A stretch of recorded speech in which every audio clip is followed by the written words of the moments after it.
میں آپ کو مثالیں بھی دوں گا کہ اسلام میں خوابوں کی اہمیت کتنی زیادہ ہے۔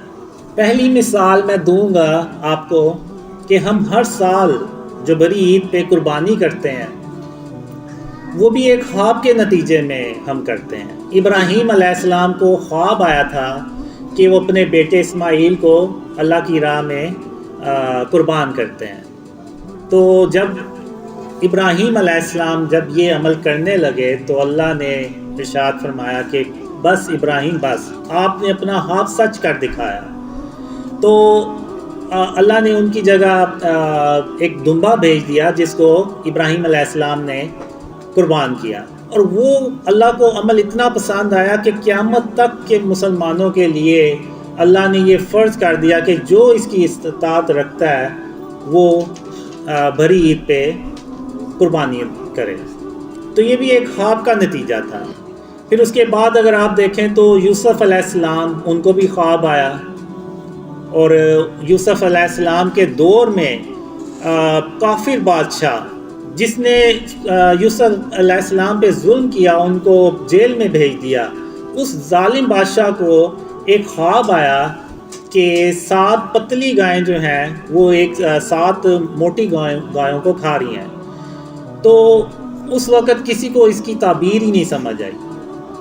تو بادشاہ کا ایک درباری ہوتا تھا، تو اس نے کہا کہ مجھے ایک شخص کا پتہ ہے، وہ آپ کو اس خواب کی تعبیر بالکل صحیح بتائے گا۔ ان کا نام ہے یوسف علیہ السلام۔ تو جب یوسف علیہ السلام کو بلایا گیا تو یوسف علیہ السلام نے جو اس خواب کی تعبیر بتائی وہ یہ بتائی کہ 7 خوشحالی کے سال آئیں گے، پھر اس کے بعد 7 خشک سالی کے سال آئیں گے۔ تو آپ نے خوشحالی کے سالوں میں جو اناج جمع کیا ہوگا وہ آپ نے باقی خشک سالی کے سالوں میں ان کو استعمال کرنا ہے۔ تو پھر یوسف علیہ السلام کو یہ اس کی ذمہ داری دی گئی کہ آپ اس پہ کام کریں۔ تو یوسف علیہ السلام نے اللہ کی مدد سے اس پہ کام کیا، اور وہ اس وقت کے لوگ جو ہیں وہ اس قحط زدہ جو سال تھے ان سے وہ بچ گئے۔ تو وہ بھی ایک خواب تھا، اور وہ ایک ظالم بادشاہ کا خواب تھا جو اللہ کو مانتا بھی نہیں تھا، تو اس کا خواب بھی سچا ہوا۔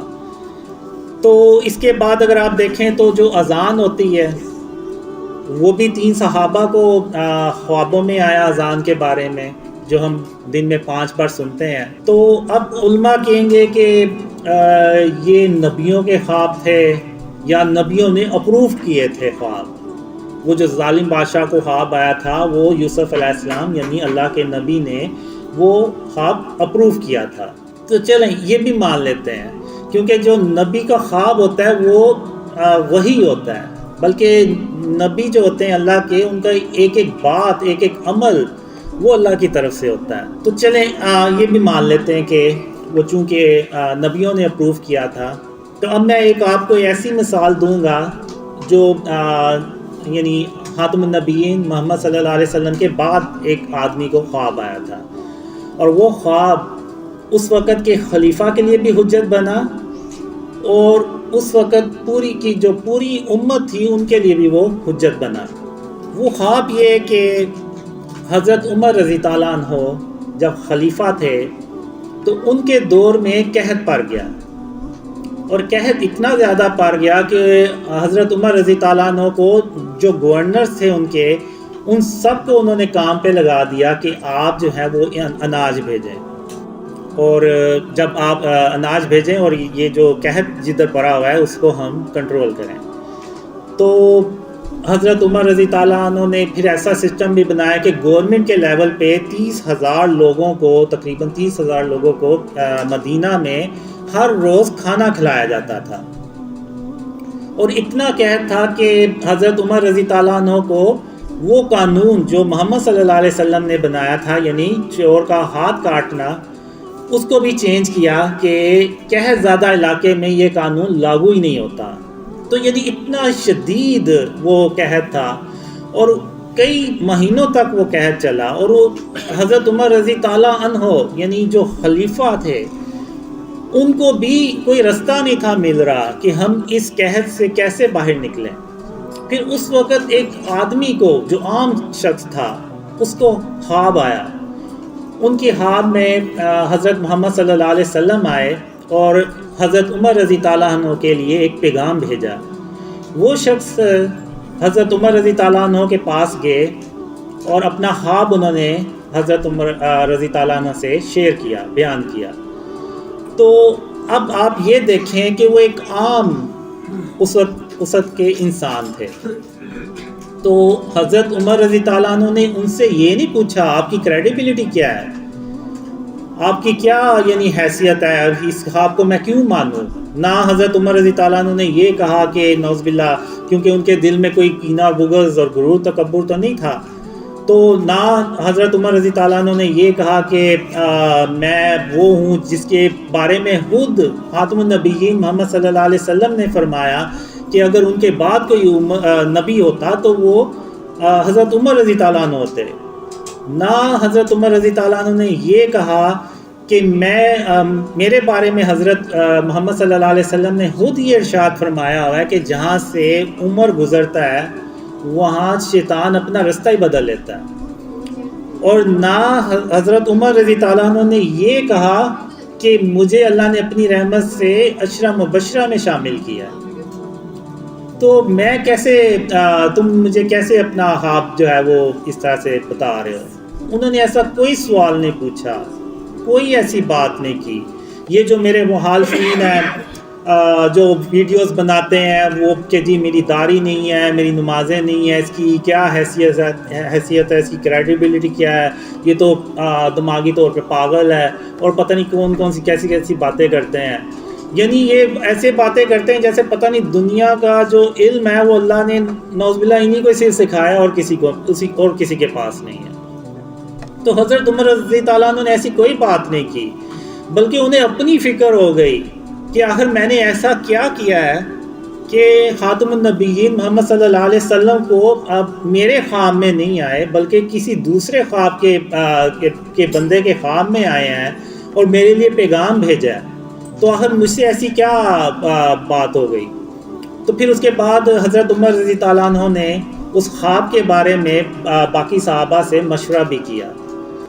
اور پھر ایک خطبے کے دوران، جمعے کے خطبے کے دوران حضرت عمر رضی تعالیٰ عنہ نے یہ ایکسیپٹ کیا کہ مجھ سے غلطی ہوئی ہے.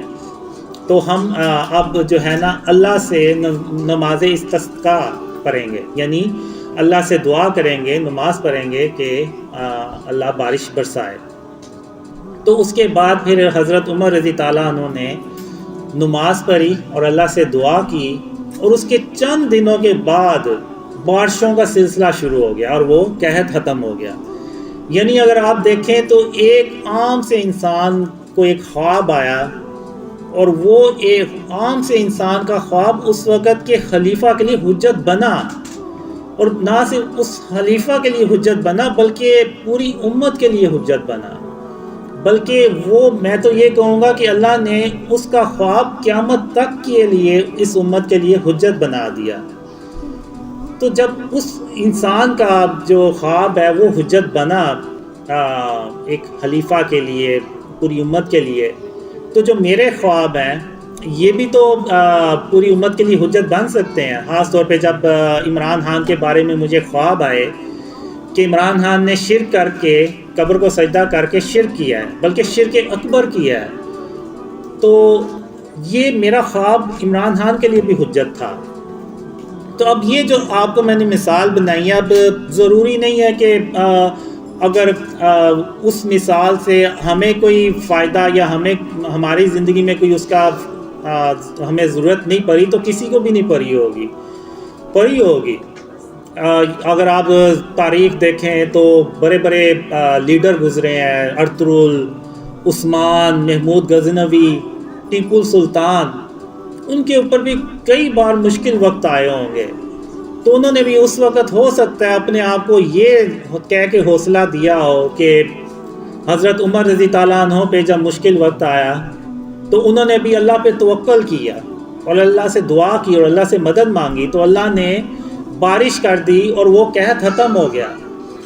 تو آج ہم بھی اگر اللہ پہ توکل کریں گے، اللہ سے مدد مانگیں گے، تو اللہ ہماری بھی ایسے ہی مدد کرے گا جیسے کہ حضرت عمر رضی تعالیٰ عنہ کی مدد کی.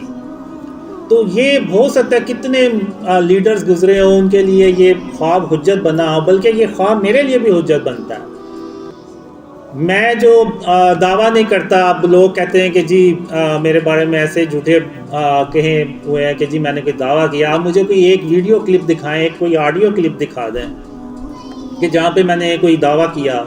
بلکہ میں اس خواب کا میں اس واقعے کا، حضرت عمر رضی تعالیٰ عنہ کا واقعہ جو ہے وہ ایک شخص کو خواب میں بتاتا ہوں کہ میں کیوں نہیں کوئی دعویٰ کروں گا، کیونکہ جس طرح حضرت عمر رضی تعالیٰ عنہ نے اللہ پہ توکل کیا تو اللہ نے ان کی مدد کی اور وہ اس قحط سے باہر نکلے، ورنہ انہیں کوئی صورت ہی نہیں تھی نظر آ رہی کہ اس قحط سے کیسے ہم باہر نکلیں گے. تو اللہ نے ایک خواب کے ذریعے سے حضرت عمر رضی تعالیٰ عنہ کو وہ رستہ دکھایا. تو اسی طرح میں بھی صرف اللہ رب العالمین پہ توکل کروں گا تو ہی یہ میرے ڈریم اللہ جو ہے اپنی رحمت سے، اپنی مدد سے ان کو سچا کر کے دکھائے گا.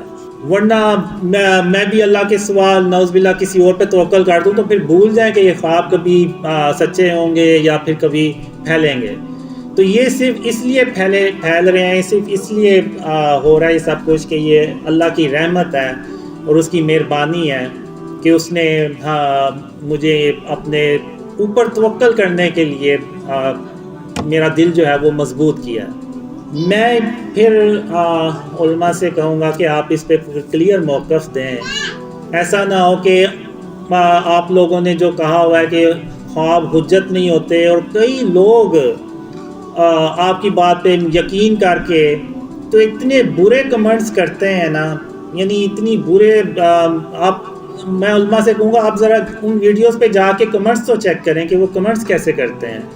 یعنی آپ دیکھیں کہ ایک بحیثیت مسلمان وہ لوگ کیسے کسی دوسرے مسلمان کے بارے میں اس طرح سے نقصان پہنچا سکتے ہیں. یعنی یہ حدیث ہے کہ مسلمان وہ ہے جس کی زبان اور جس کے ہاتھ سے دوسرا مسلمان محفوظ رہے. تو اب ایسا نہ ہو کہ ان کا یہ عمل قیامت کے دن ان کی گلے کی ہڈی بن جائے جو نہ ان سے نگلی جائے اور نہ پھر ان سے اگلی جائے.